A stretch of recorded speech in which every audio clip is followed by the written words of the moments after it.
Bismillahirrahmanirrahim. Assalamualaikum warahmatullahi wabarakatuh. Kembali lagi ke Senpai Channel. Kita akan membahas atau berdiskusi mengenai fungsi dan azas pemungutan pajak.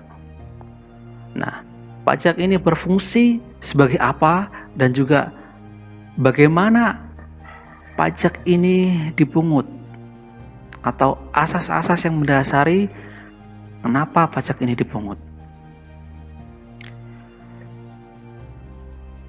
Di sana terdapat 4 fungsi dari pajak. Fungsi yang paling utama dari pajak adalah fungsi budgeter. Kenapa fungsi budgeter dan apa itu fungsi budgeter? Fungsi budgeter merupakan alat atau sumber untuk memasukkan uang dari masyarakat ke kas negara. Fungsi budgeter ini adalah fungsi budgeting, yakni untuk bagaimana caranya mendapatkan uang untuk pembiayaan negara guna keperluan masyarakat secara umum, secara luas, sehingga diperolehlah uang dari perpajakan ini. Yang pertama, yang paling utama adalah fungsi budgeter. Kemudian fungsi yang kedua adalah fungsi reguleran, yaitu fungsi mengatur, yakni pajak sebagai alat untuk mengatur atau mencapai tujuan tertentu di bidang Hankam, politik, ekonomi, sosial, budaya, pertahanan, dan keamanan. Bagaimana pajak ini bisa berfungsi sebagai reguleran? Kita melihat, kita kasih contoh aja misalnya, adanya cukai mengenai tembakau atau cukai mengenai miras. Kita kenal bahwasanya cukai itu dikenakan di luar dari PPh atau PPN. Cukai ini dikenakan pada suatu produk tertentu yang dianggap cukup atau agak membahayakan bagi masyarakat umum. Seperti contoh misalnya kenapa cukai rokok? Karena pada dasarnya dikenakannya cukai rokok ini karena rokok sebenarnya ini adalah memiliki efek mengganggu kesehatan, khususnya dalam jangka menengah atau jangka panjang. Sehingga pemerintah perlu untuk menerapkan cukai. Kenapa pemerintah tidak melarang saja rokok itu dari peredaran Indonesia ini? Karena basically masyarakat Indonesia ini adalah atau mengkonsumsi rokok. Maka karena sulit atau tidak mungkin untuk dilarang, maka untuk mengendalikan jumlah rokok, maka pemerintah ini memberikan atau menerapkan cukai sehingga harganya lebih tinggi. Kemudian misalnya cukai pada miras ya, minuman keras, harusnya miker minuman keras, ya kan? Ini sama alasannya. Pemerintah tidak bisa melarang secara langsung adanya miras ini. Karena basically kalau misalnya bagi yang muslim tentu secara agama dilarang untuk miras. Namun di Indonesia ini terdiri dari banyak suku agama sehingga pemerintah secara legal tidak bisa melarang adanya konsumsi dari miras ini. Namun kita juga tahu secara kesehatan miras ini sangat memengaruhi atau memperburuk kondisi kesehatan, baik itu bahkan jangka pendek sekalipun, mabuk dan lain sebagainya, orang bisa berbuat segala sesuatu di luar kewajaran atau di luar nalar pikiran orang waras, orang yang wajar. Maka pemerintah perlu membatasi konsumsi dari miras ini dengan menerapkan cukainya. Fungsi reguleran yang lain juga bisa hal-hal yang lainnya. Katakanlah dari perpajakan dari polusi misalnya. Ketika suatu pemerintah menerapkan adanya bagi perusahaan-perusahaan yang melakukan penebangan hutan atau misalnya perusahaan-perusahaan yang memiliki cerobong asap dengan nilai tertentu, maka dia dikenakan pajak tertentu. Nah, pajak ini adalah pajak dalam arti luas ya, di luar PPh ataupun PPN. Kemudian fungsi yang lainnya adalah fungsi demokrasi. Fungsi demokrasi ini merupakan penjelmaan atau wujud sistem gotong royong dalam pemerintahan dan pembangunan demi kemaslahatan manusia. bahwasanya pajak itu ditetapkan oleh pemerintah, maka tidak serta-merta presiden yang ketok palu, namun melalui DPR, dan DPR ini adalah representasi dari demokrasi itu sendiri. Kemudian fungsi yang keempat adalah fungsi redistribusi. Redistribusi ini menekankan pada unsur pemerataan dan keadilan masyarakat. Redistribusi ini adalah mendistribusikan income dari suatu golongan tertentu kepada kelompok yang lainnya. Misalnya dari si kaya kepada si miskin. Yang artinya seperti kita misalkan adalah ketika penerapan BPH ini kan makin tinggi penghasilan atau makin kaya seseorang, maka dia akan membayarkan pajak yang lebih tinggi. Kemudian didistribusikan kepada yang kurang mampu, misalnya melalui pemberian askaskin, ya kan, atau pemberian bantuan langsung tunai (BLT). Atau ada distribusi juga dari pemerintah pusat kepada pemerintah daerah. Pemerintah daerah yang kurang mampu atau pemerintah daerah yang lainnya mendapatkan dana dari pemerintah pusat melalui baik itu dana alokasi umum, DAU, dana bagi hasil, atau dana alokasi khusus. Ini adalah fungsi dari redistribusi dari pemerintah pusat kepada pemerintah daerah. Nah, demikian ada 4 fungsi pajak. Yang pertama atau utama adalah fungsi budgeter, kemudian yang kedua fungsi reguleran, yang ketiga adalah fungsi demokrasi, dan yang keempat atau terakhir adalah fungsi redistribusi. Kemudian, bagaimana asas pemungutan pajak? Kenapa atau bagaimana suatu pajak itu dipungut dan apa syarat-syaratnya untuk pemungutan pajak ini? Adam Smith dalam bukunya The Wealth of Nations, beliau mengetengahkan asas pemungutan pajak dengan istilah The Four Maxims. Adam Smith ini merupakan seorang ekonom, aslinya dari Scotland, ya, Inggris Raya. Dan menurut Mas Adam Smith ini, yang juga dikenal sebagai the father of economics atau the father of capitalism, beliau mengetengahkan 4 asas pemungutan pajak. Yang pertama adalah equality, yang kedua certainty, yang ketiga adalah convenience, dan yang keempat atau terakhir adalah ekonomi atau efisiensi.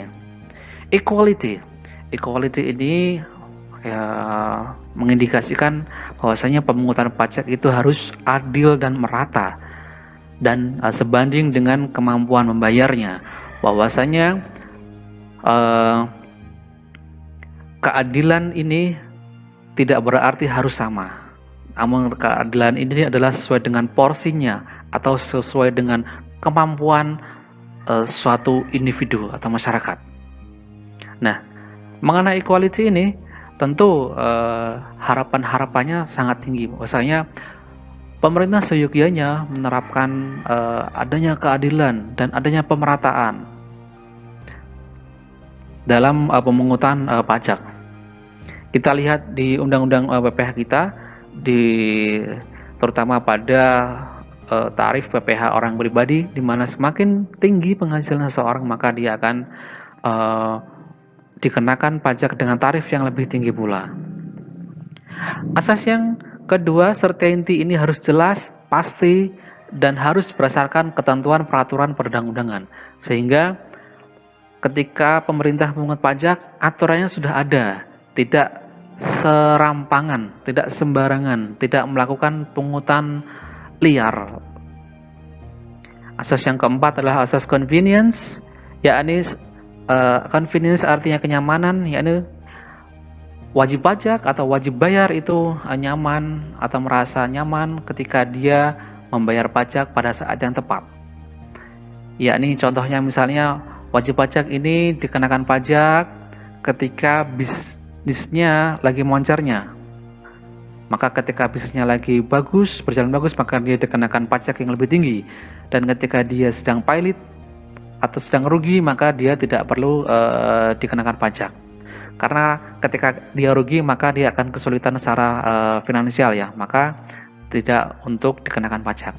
Dalam kondisi Indonesia misalnya, tentu ketika bisnisnya adalah besar atau omsetnya besar, tentu nilai PPN-nya adalah sangat lebih tinggi ya kan, dan dia mempunyai penghasilan neto yang lebih tinggi, maka PPh-nya juga dikenakan secara nominal lebih tinggi. Adapun ketika rugi, maka tidak ada pajak di sana untuk PPh-nya. Kemudian asas keempat adalah ekonomi dan efisiensi, yang artinya adalah biaya pemungutan pajak dilakukan seefisien mungkin, sehingga tidak terjadi biaya administratif pemungutan pajak yang lebih besar daripada penerimaan pajak itu sendiri. Kita contohkan misalnya ketika di DJP ini, di suatu KPP, seorang jurusita misalnya mau melakukan penyitaan ya di daerah misalnya yang jauh dari lokasi KPP-nya, maka dia harus memperhitungkan juga berapa utang pajaknya yang harus atau yang akan disita, kemudian berapa biaya-biaya untuk melakukan penyitaan itu, misalnya dari biaya perjalanan dinas, berapa hari, berapa total biaya perjalanan dinas yang akan dikeluarkan, biaya transportasi, kemudian biaya penyitaan, itu seharusnya potensi pajak yang didapatkan lebih besar daripada biaya-biaya yang dikeluarkan oleh Fiskus. Asas pemungutan pajak yang lainnya disampaikan oleh Adolf Wagner. Beliau ini mengetengahkan atau mengemukakan 5 asas pemungutan pajak, yakni yang pertama adalah asas politik finansial, yang kedua adalah asas ekonomi, yang ketiga asas keadilan, yang keempat asas administrasi, yang kelima asas yuridis. Asas politik finansial ini berarti bahwa pajak yang dipungut negara jumlahnya memadai sehingga dapat membiayai atau mendorong semua kegiatan negara. Kemudian asas ekonomi, penentuan objek pajak harus tepat. Misalnya pajak pendapatan, pajak untuk barang mewah, ini harus tepat antara pengenaan pajaknya dengan objeknya, antara tarifnya dengan kondisi dari subjek ataupun objeknya. Kemudian asas keadilan, yakni pemungutan pajak berlaku secara umum tanpa diskriminasi, bahwa setiap orang dikenakan pajak tanpa adanya diskriminasi, untuk kondisi yang sama diperlakukan yang sama pula. Tentu ini asas keadilan ini ketika seseorang memperoleh nominal penghasilan yang sama, kemudian ada biaya-biaya yang sama, kondisi keluarganya juga sama, dan semuanya sama, maka pajaknya harus sama. Tidak peduli apakah dia sebenarnya orang yang berpengaruh secara politik ataupun orang yang tidak memiliki pengaruh secara politik dan lain sebagainya. Asas yang keempat yaitu asas administrasi, menyangkut masalah kepastian perpajakan, kapan, di mana harus membayar pajak, keluasan penagihan, bagaimana cara membayarnya, dan besarnya biaya pajak.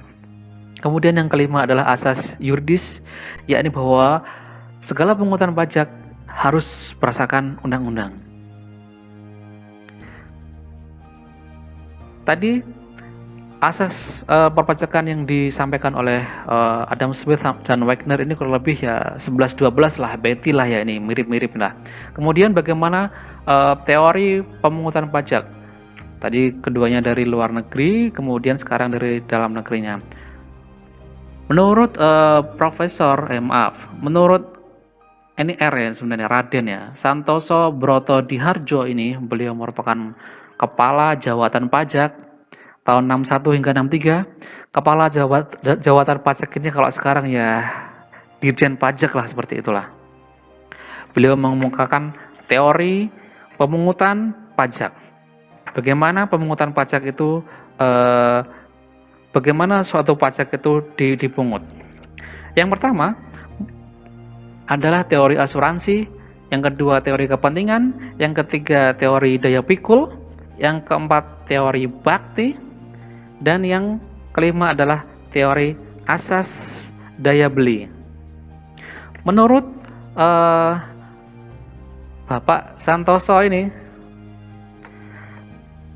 Teori asuransi ini bahwasanya pemungutan pajak ini diibaratkan seperti iuran asuransi, bahwa asuransi ini mengandung arti adanya suatu kepentingan masyarakat atau seseorang yang harus dilindungi oleh negara, sehingga masyarakat yang pada dasarnya ini membutuhkan keselamatan dan keamanan, maka negara ini wajib memberikan kebutuhan tersebut, sehingga seolah-olah membayar pajak kepada negara ini seolah membayar premi kepada negara.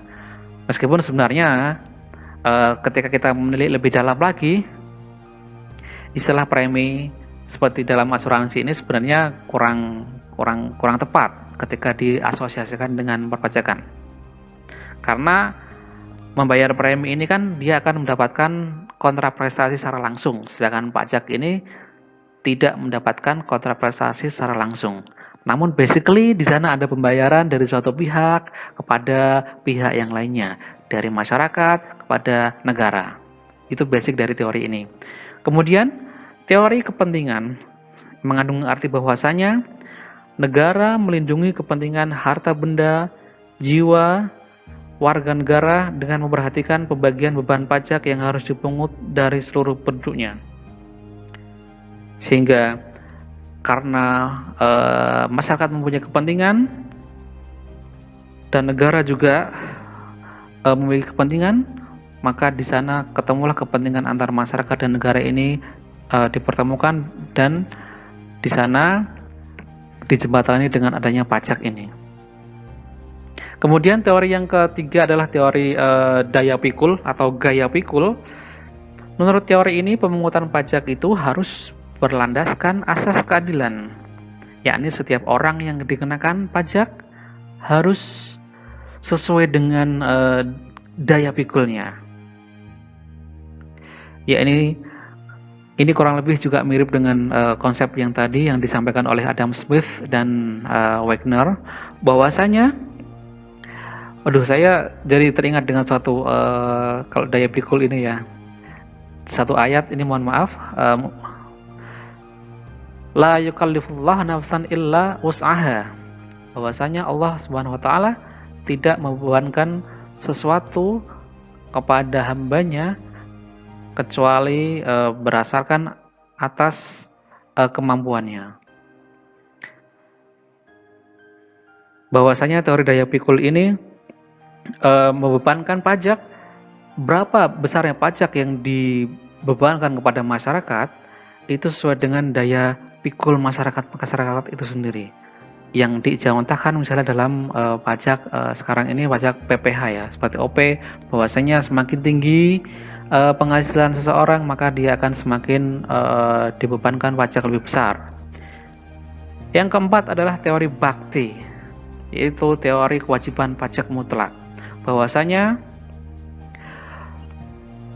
adanya perjanjian dalam masyarakat atau individu-individu untuk membentuk negara, kemudian menyerahkan sebagian kekuasaan kepada negara untuk memiliki masyarakat, sehingga masyarakat ini harus berbakti kepada negara, yakni dengan membiayai pengeluaran-pengeluaran negara untuk kepentingan umum ini dengan membayar pajak itu sendiri. Kemudian bagaimana dengan teori asas daya beli? Teori asas daya beli ini bahwasanya fungsi pemungutan pajak dipandang sebagai gejala dalam masyarakat yang disamakan dengan pompa, yaitu mengambil daya beli dari rumah tangga masyarakat untuk rumah tangga negara dan kemudian menyalurkan kembali kepada masyarakat dengan maksud untuk memelihara hidup masyarakat dan membawanya ke arah tertentu, yang di Indonesia inilah adalah ke arah masyarakat yang adil dan makmur. Bahwa di sana ada daya beli masyarakat, kemudian dialirkan kepada negara, yang kemudian disalurkan kembali kepada masyarakat secara umum. Demikian teori mengenai pemungutan pajak dan juga asas-asas dari pemungutan pajak. Oke guys, kita belajar bersama, kita lanjut lagi belajarnya pada pembahasan berikutnya. Terima kasih. Wassalamualaikum warahmatullahi wabarakatuh.